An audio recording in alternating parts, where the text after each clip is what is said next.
Hey guys, welcome back to Rocket Yan, my fellow space tubers, and today we are here to witness SAR-1 mission, as you can call it, but it's more like SAR-1 mission because I'll tell you why.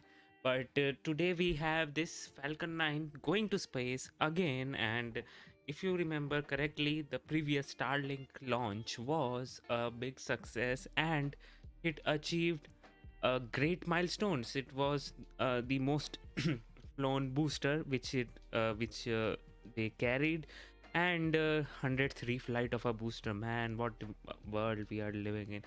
Hi Moonman 4, how are you? I hope everything is going fine. And yes, today we have Sarah 1 mission or Sarah 1 mission, and in this actually we don't have much to talk about because this is again a German satellite, which is a reconnaissance satellite, or you can say a spy sat.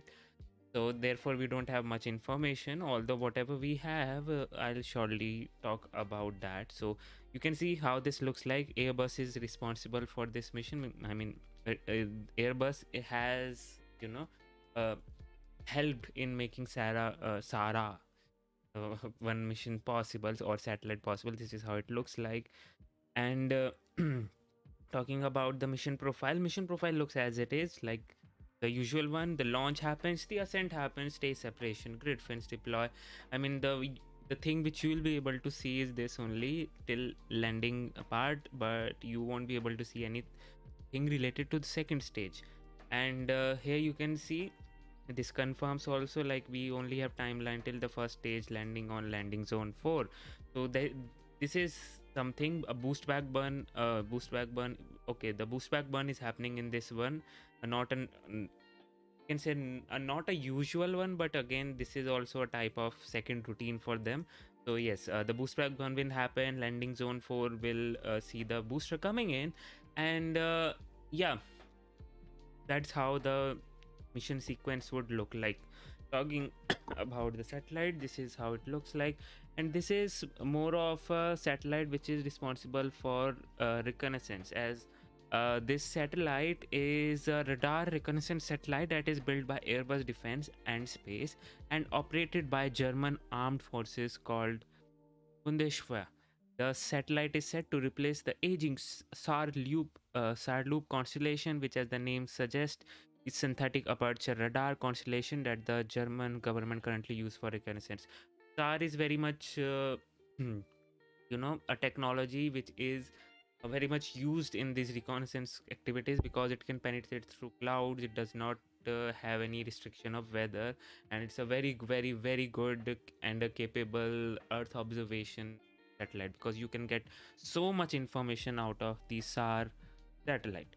So this is a SAR satellite, as I said. That's why I said Sarah, not Sarah. Okay. So this one will be equipped with a phase array antenna, which will increase the resolution of the SAR constellation past that of SAR-Lupe. So this is an upgraded version of that, and the SAR-2 and SAR-3 will be two reflector antenna satellites, meaning they will fly in formation with SAR-1 to increase the resolution of the constellation. So this is one interesting tech which they are doing. Like, we don't have only one satellite doing its job. There are like 3 satellites working together to increase the resolution and capability. So yes, this is a very interesting one. I mean, not all the 3 are dependent on each other, so that's that. I mean, yeah. Okay, all right. The Sarah-1 is equipped with 2 large solar arrays and batteries to provide power to the spacecraft, and it is unknown what kind of propulsion the satellite uses. But we also have some other rideshare satellites. However, none of them have been announced because everything is secretive. So with the rideshare as well as this Sarah-1, this is how it looks like. So we don't have much to actually talk about for this mission. So yes, that's how it is, and I think they're live, so I'll switch over to that.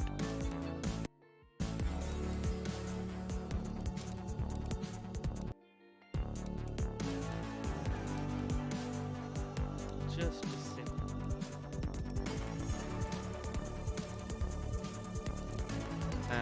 Yes. we have this going on. Yeah, you can see it now. Fine. Base launch check countdown. Pad is clear. 10, 9, 8, Launch auto sequence 7, started. 6, 5, 4, 3, 2, 1. Go for launch.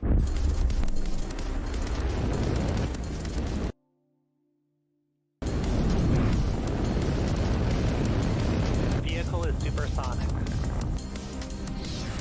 Stage separation confirmed. Dragon, separation confirmed.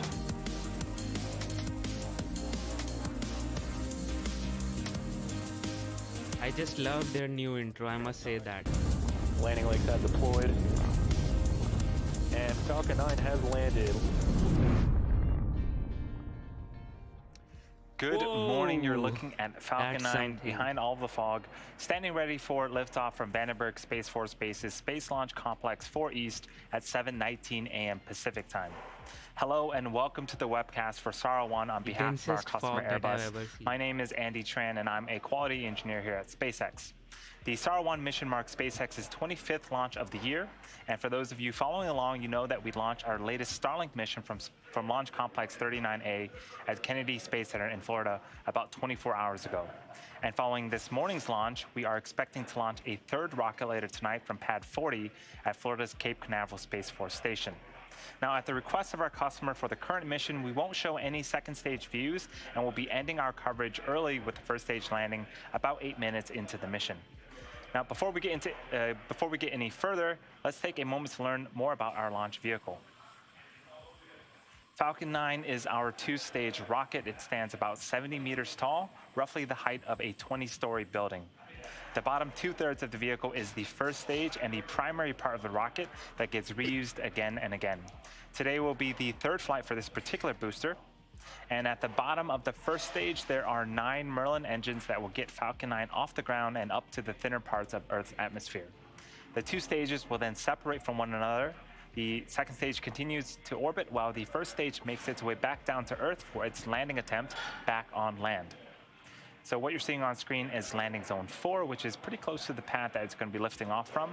If successful, today's launch will mark the 125th recovery of an orbital class rocket, So including you will be both able to see the landing, but boosters. dude, the fog is As for killing the second me. stage, it will ignite its single Merlin vacuum or MVAC engine about 2.5 minutes into flight. It's this engine that will take the SAR-1 spacecraft to its intended orbit. And for our payload today, it's safely enclosed inside of the 17-foot diameter payload fairing, which is the structure at the very top of the rocket. This protects the satellite from aerodynamic heating, loads, and contamination during ascent. Once we reach the vacuum of space, we will then jettison the fairing halves while the second stage continues to orbit. Our payload today, the SAR-1 satellite, was designed and built by Airbus. Upon its completion, the 4-ton satellite was transported from Germany to our launch site in Vandenberg, California. Here's a closer look at that 25-day journey.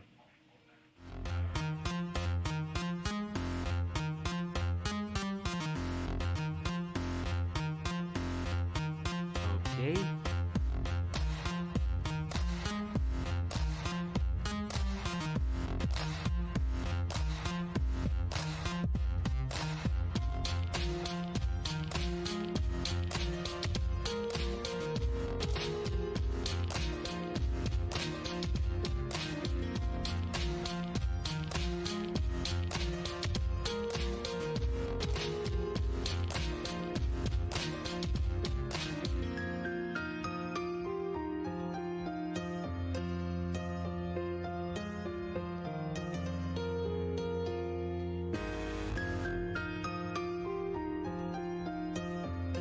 We have this 4-ton satellite. So this is how, you know, guys, the satellite is transported all over the world, mainly by a ship or by aircraft.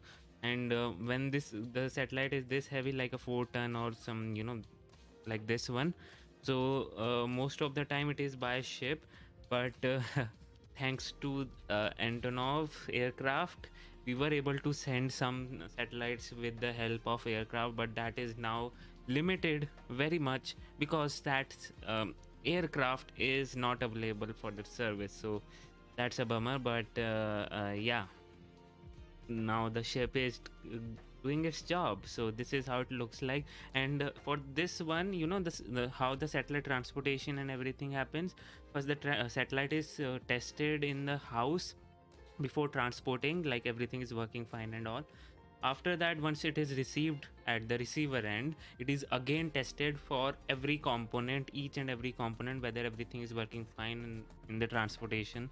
If anything just, you know, went haywire, so they need to correct it. So the technicians have also travel to that location and then do all the testing again and again. And then again after that, when the payload is integrated to the payload fairing, again the integration testing happens. So this is you know, a complicated process, or you can, I wouldn't say complicated, or but you know, tedious process, I would say that. So yeah, testing and testing, so that nothing goes wrong when it is in space, because there is no serviceman going out there, right? So if anything goes wrong, all the $1 million project that you made is gone. Oh, okay. So yes, that is something going under that bridge. I wonder if they have some sort of height adjusting mechanism on these kind of container ships. But yeah, that's how it is.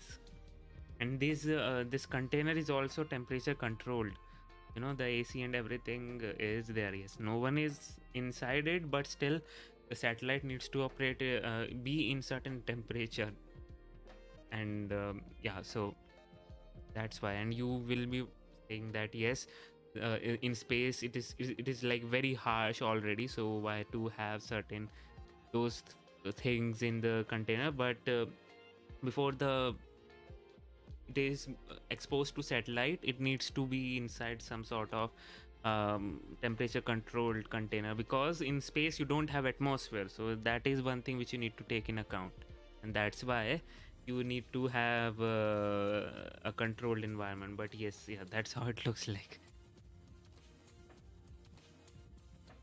So yep, this is a really big video, I would say that, for the transportation, because we don't know anything about the satellite. Like we know certain things as our satellite and for use for reconnaissance, but nothing else. So I guess they need to cover every bit of video with this transportation only. So yeah, all right, I give it to them this time.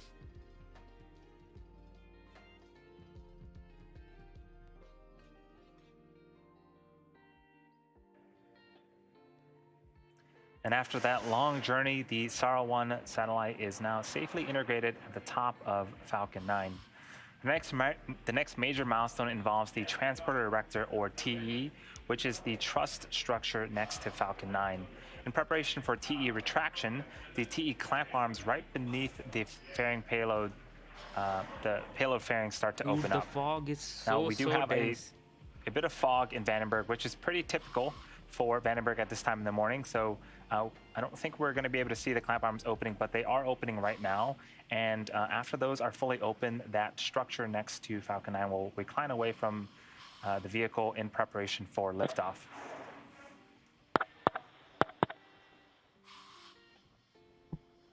The Transporter Erector also routes the vehicle's fluids, power, and telemetry umbilicals from the ground systems to the rocket and satellites until Falcon 9 goes internal on power and clears the pad. It's also what rolls the vehicle out to the pad and lifts it to that vertical launch position that you see on screen. So if you look closely, you can see that we are indeed reclining away from Falcon 9 right now.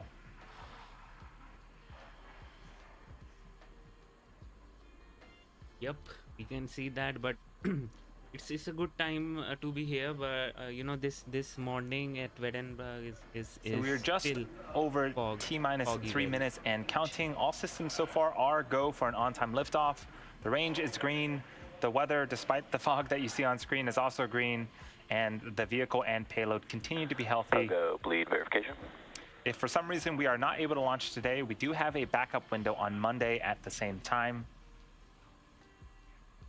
So hi JJ, how are you, and welcome to the stream. And yes, it looks like an underwater launch, but well, Falcon 9 has onboard camera, so it does not matter. we'll be able to see the onboard cam. But I must say this, since this is a SpySat mission, German SpySat mission, so we won't be seeing the coverage of the second set stage. That's what we have heard till now. So we won't be seeing that, and we only be seeing the landing and then the cutoff from the stream. So yeah. You can see that there are some clouds starting to form around Falcon 9. That is normal and expected for us at this stage in the countdown.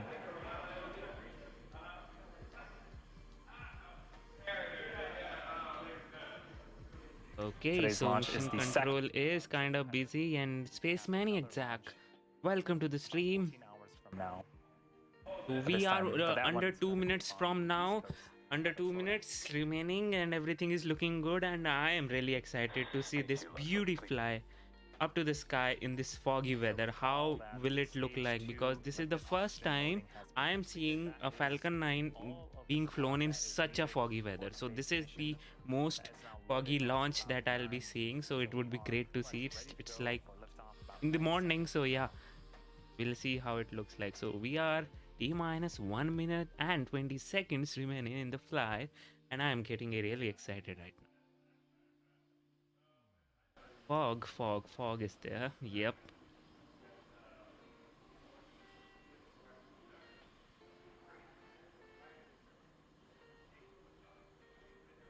T-minus 60 seconds, guys, and the vehicle is in startup. Many things are going Falcon on. 9's in startup. We can't hear it. You know, Now that we're in startup, both stages are now beginning to pressurize for liftoff.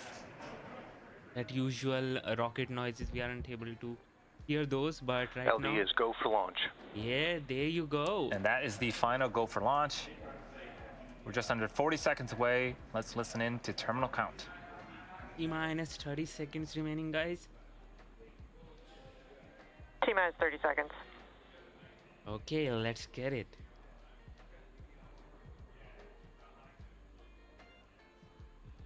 T-minus 20, 19, 18, 17, 16, 15, T-minus 15 seconds. 14, 13, Falcon 9 12, is configured for flight. 11, 10, 10, 9, 9, 8, 7, 6, 5, 4, 3, 2, 1, 0. Ignition. Ignition.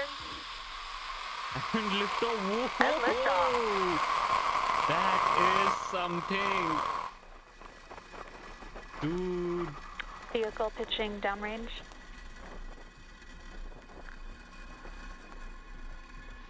How? Stage 1 propulsion is nominal. How the hell are they able to track this in this foggy weather? Wow. That was some launch, I must say that. Okay.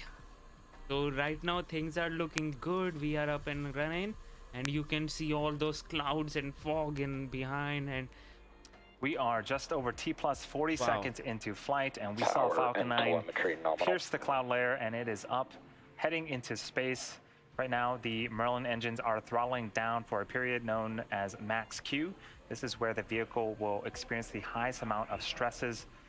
And since, guys, this has to land back at the landing zone 4, it would be interesting to see again the foggy weather. But you can see the one thing, that it's a very, very, very steep trajectory it is happening. Otherwise, it takes some time to be inside those cloudy areas. So yeah, it has a very steep trajectory because it has to land back to the launch site, and we don't have much weight in the payload. So yeah, that's why. Shut off in preparation for the next event, which is SES1, or second engine start 1. Or excuse me, the next event is stage separation, where the two stages will separate from one another. AVAX chilling.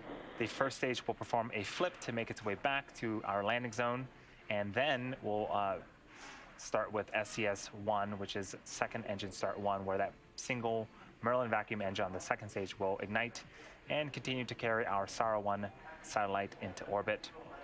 For today's landing, the first stage will, after it performs its flip, will perform a boost back burn. And then after the boost back burn begins, we'll have fairing deploy.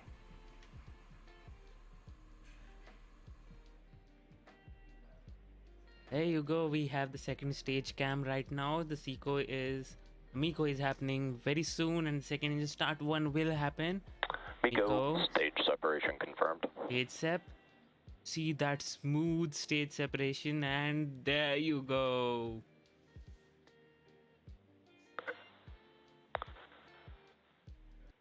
Stage 1, boost back burn is starting. Boost back burn has started. There you go. We can see the second stage right now. Everything is looking as per the plan. The boost back is happening, and right now it is cancelling all the horizontal velocity it has Confirmed. and making it back to the landing zone Awesome. for So the we landing. saw main engine cut off, and we saw the two stages separate from one another. We did get audio confirmation of the second engine start on the second stage Merlin vacuum engine. That's pretty much the last call out that we'll hear from the second stage. So we'll just focus on the first stage. That's what you're seeing on screen right now as it's performing its boost back burn. It pretty much flipped and is heading back where it came from. It's going to be attempting its third landing. Stage 1, boost back shutdown. In a few minutes. Down.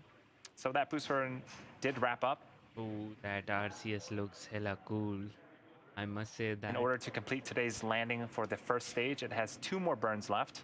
Next up is the entry burn, where 3 of the Merlin engines will reignite, and this will help to slow the stage down as it re-enters the upper We parts of literally the Earth's atmosphere. can see the Falcon 9 doing all the twists and turns with the help of RCS. This is such a cool shot, and yes, they have increased the Just a quality. few seconds before we land, and this is also the period where we'll deploy our Vehicle landing trajectory legs. nominal. Hey Richard, welcome to the stream and thanks for that. We are T plus 4 minutes That and entry 11 burn is seconds happening in into about 2 the minutes. time. So we have a few minutes to enjoy the first stage as it continues to make its way back to the west coast for its landing attempt on landing zone 4. How much you wanna bet for the landing, this onboard cam to go off during the atmospheric re-entry? Because it does happen. Right now you We're can see seeing it's, some periodic bursts of gas at the center of your screen. That is nitrogen coming from our attitude control systems that helps to orient the vehicle. you know, it is you can see it is at 122 kilometers. The velocity is increasing and the altitude is decreasing, and it is going straight down. So it will have very much, less time for the atmosphere to stop it properly. So it will have and face much more and greater forces. And yes, so the engines will also have to do much more work than usual. So this is a steep one, as I said, and it has to land on landing zone 4, and it will be going inside that fog from which it came from. So it would be interesting to see how it pans out. So we're about 30 seconds away from the beginning of our second of 2 burns for this first stage. It's already 3 kilometer per second right Vehicle now. trajectory nominal. At the bottom left-hand side of your screen is a velocity gauge of the first Blue says the camera will stay on. Let's see. kilometers an hour now, but once we begin the boost back burn, you'll start to see that number decrease. And then after the boost back burn, or no, excuse me, not after the boost back burn ends, after the entry burn ends, you'll continue to see the speed decrease as we hit the denser parts of the Earth's atmosphere. Coming in hot for the entry burn. 4.3 kilometer per second. You'll see a drastic decrease when the engine start. And there you go, engine started. Stage 1, entry burn has started. There you go. And there's the entry burn. So 3 of the 9 engines on the first stage have relit. As you can see, we are indeed slowing down the first stage. It's a long burn for this time. The entry burn is not so long, but this one is because of its steep trajectory.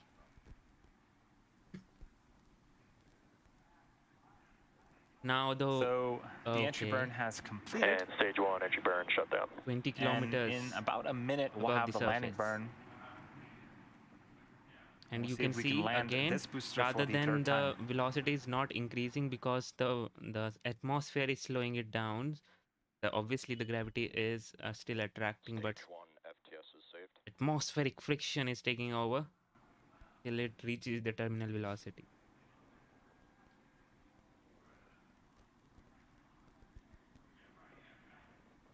Everything is going as per the plan. The such a cool view of vibrations have Stage Stage started 1 is up. transonic. Going back through the cloud layer. Hey, this thing on. Whoa. Those vibrations. Okay. Stage 1 landing burn has started. Landing one startup, 3 kilometers above the surface. It's a great shot from the ground on the right-hand side. Wow. Stage 2 FTS is saved. Into the clouds. Here we go.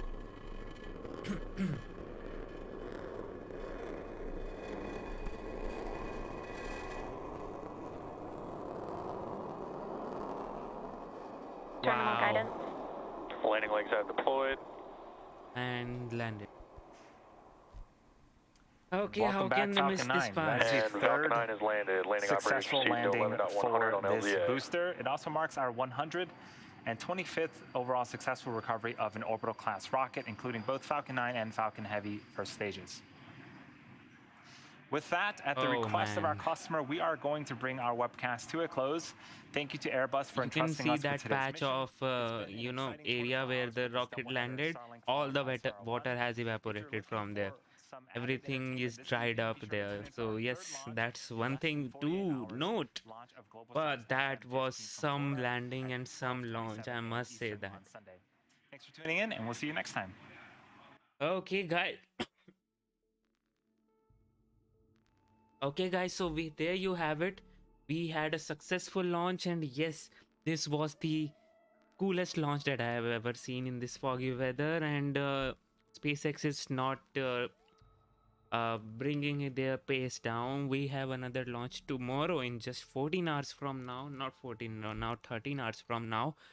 So I'm excited for that. That's a Globemaster mission, and I'll be streaming that. So do join me for it. But yes, that was something. Those fin works and that engine. You just never think that it will just whenever it lands. I never ever feel like it will stop in time, but eventually it does. That's how it happens.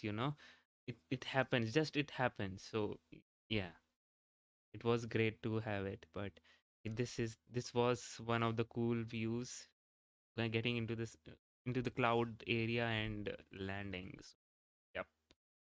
And yes, the previous Starlink mission which happened yesterday, guys, that was a special one because y- that mission marked the 100th reflight of a booster and the most times the booster has ever flown, the reflight of the booster, I mean. So that was quite a milestone, and three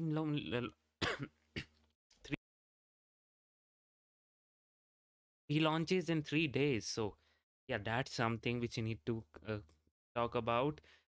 Today we had a launch, yesterday we had another launch, and tomorrow we'll be having another launch. So they are not slowing them down. Okay, yeah. So some memories, right? Sweet memories, obviously. And yes, there has been some um, things that the FAA has approved their request for the Starship One. Environmental analysis has been completed, so there have been some certain things which the SpaceX has to do before they can fly the Starship. But I just don't understand. There was something related to Mexican Civil War. I don't know, but what there was something related to the history, and FA wanted to do something about it. I didn't understand how it is related to weather and also. Okay, so yeah, that's it, I guess. Oh, the expense. Rosina, I can't forget it. So I think that's it for today. We don't have much to talk about for today's launch. It was a nice one, and hey, thank you so much, Space Maniac, for that five. Awesome, thanks for the great coverage. Thank you so much for that $5. Really, really appreciate, man. Uh, you guys are just amazing. I can just have enough of you, right? So yes, tomorrow we'll be having another launch. Please stay tuned for that. I'll be coming in, breaking everything down, and hopefully giving you more information than today's one, because obviously today's was a spy sat mission. Hopefully tomorrow that is not the case. I haven't looked that up yet. but I think it's a classified launch, and no, okay, so we won't be able to see get some information about it, but I'll dig it around, try to have something. But so in T minus 13 hour 54 minutes, you'll see another launch happening from SpaceX, and then there are series of launch. The Korean Aerospace Research Institute, which means the Korea's space program, has had some issues with the rocket. On They were supposed to launch on 16th of June, had some issues. I think now they have resolved and they are back up on the pad for 21st of June as their launch date. And 23rd June is an interesting one because we'll be having two launches, one from Ariane Space, Ariane 5, so that's one thing, does not launch much, and another science mission, which means a sounding rocket launch, which are my favorite.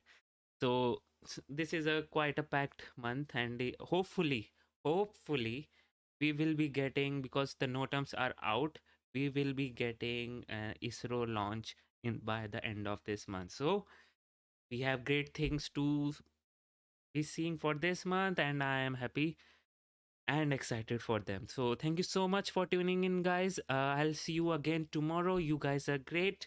Until then, this is Priyan Shiroila. You just saw Rocket Gyan. Stay safe, stay healthy, and bye bye.